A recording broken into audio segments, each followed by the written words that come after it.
Boy, oh boy, do I love LJN. Back in the 80s and 90s, they used to reinvent popular cartoon and movies into highly successful new creations, like Marty McFly skateboarding away from giant evil honeybees and Beetlejuice running across the top of a shark infested bathtub, sometimes inhabited by two absolutely positively deranged BDSM lovers. All messing aside, these games are awful, and I love them because they give me self confidence. It's good to know that even though the cops tossed me into their car as a child because I thought I could search sewers searching for Ninja Turtles and giant sagacious rat men with karate rabies, it could be worse. I could have whatever horrific brain damage it takes to make these LJN franchise cash in games that were probably designed and coded in the time it takes for Mama Cass to polish off a ham sandwich. That reference may be too old for you. Grow up and get a spine because what I have ahead is a spine tingler. I bet you like rainbows. I used to. I even memorized Roy G. Biv. Red, orange, yellow, green, blue, indigo, violet, orangutan. But I'm not just monkeying around. I picked up the Karate Kid NES game and shoved it into my top loader like a beloved piece of Dave's Killer Bread. Nintendo used to require developers to create fake names and labels if they released too many games at once, apparently, as some sort of misguided attempt at quality control. Kind of like a guy hoping one night stands will result in better sex if he changes his name and hides his sinister crabs in Hogwarts. Karate Kid is an interesting game. You collect letter C's and go around punching people in the face. I kept jumping into the water because I was depressed getting game overs. It was like some sort of deranged therapy, kind of like watching videos of people slicing off their fingers like delicious Vienna sausages in order to feel better about your low self esteem.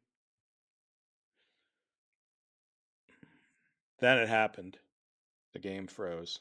I took out the cartridge, blew into it, rubbed rubbing alcohol over my private parts. Nothing seemed to work.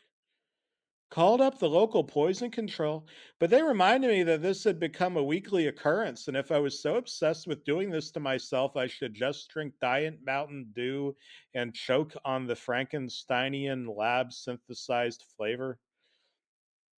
I didn't appreciate the backhanded comment and slammed the phone onto the receiver.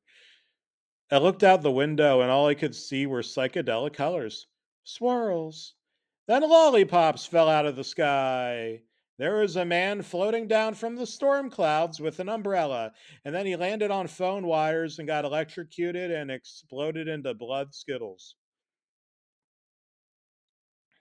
Skittles, but blood flavored. I discovered the flavor when the pseudo spherical candy pieces exploded through my window, shattering the glass, which lodged into my neck, throat, and approximately half a centimeter from one of my aortas, and popped right into my mouth like a bloody rainbow.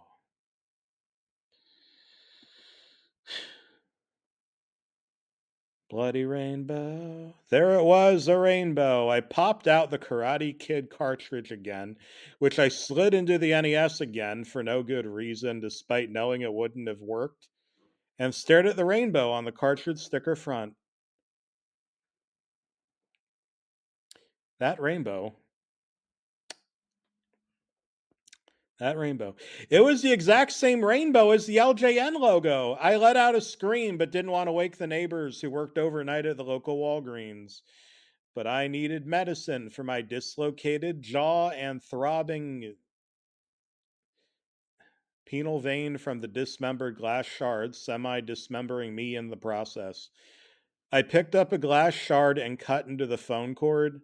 No one could call me anymore. I duct taped the door and lubed up the knobs of every last door in my house, including the kitchen and the bathroom. I had gone full blown psychotic, insane in the membrane, headed for the final fall.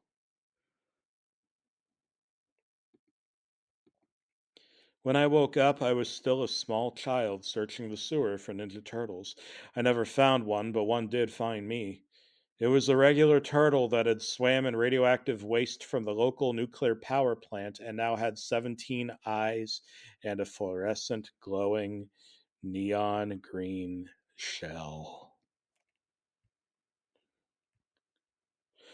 My mother called for me from the manhole above. She shared with me the news that LJN games were purposely bad and featured subliminal messages that made you buy more of their games and play them until your fingers go numb, and so does your brain. Which is what mine had done. I was in a coma.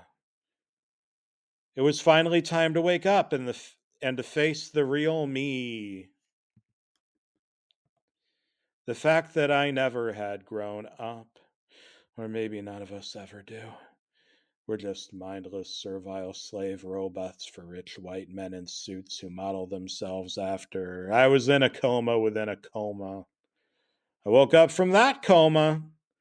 There was a taste of bloody Skittles and Diet Mountain Dew in my mouth. Poison control had rescued me just in time. I had fallen down outside of my house as the rainwater fell into my mouth and accumulated like a well of Miller Lite muddy piss water. I had almost drowned. What a horrible way to die. Drinking Miller Lite.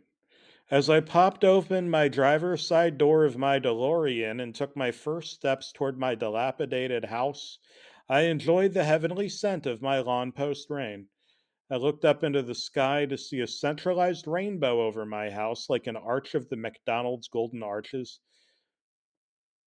A UFO emerged, and the brightest light I'd ever seen in my life caused my permanent blindness and lifted me up into the mothership, where I was taken off to a planet with multiple suns and moons, where the central economy operates on shitty popular licensed Nintendo Entertainment System games.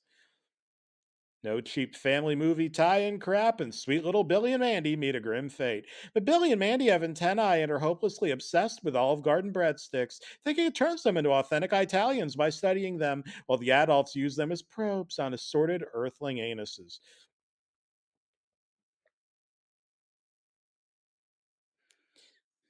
I had just finished developing The Punisher 2 when I woke up from that coma, my final coma. My pet turtle had bit me. Was he offended that I believed that TMNT exists?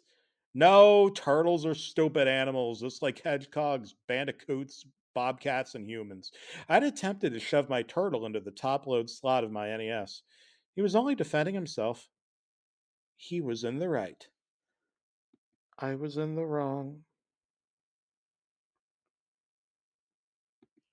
I was just about ready to move on from my life when the doorbell rang.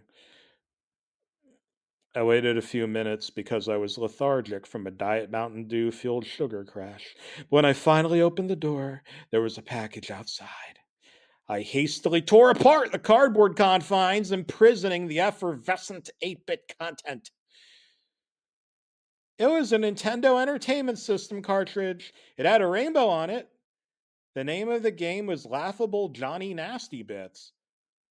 Johnny Nasty Bits was my name. There was a picture of a little green space alien smirking at me and giving me the middle finger on the cartridge's front sticker, sandwiched between the LJN rainbow logo and a picture of Adolf Hitler with an Italian handlebar mustache.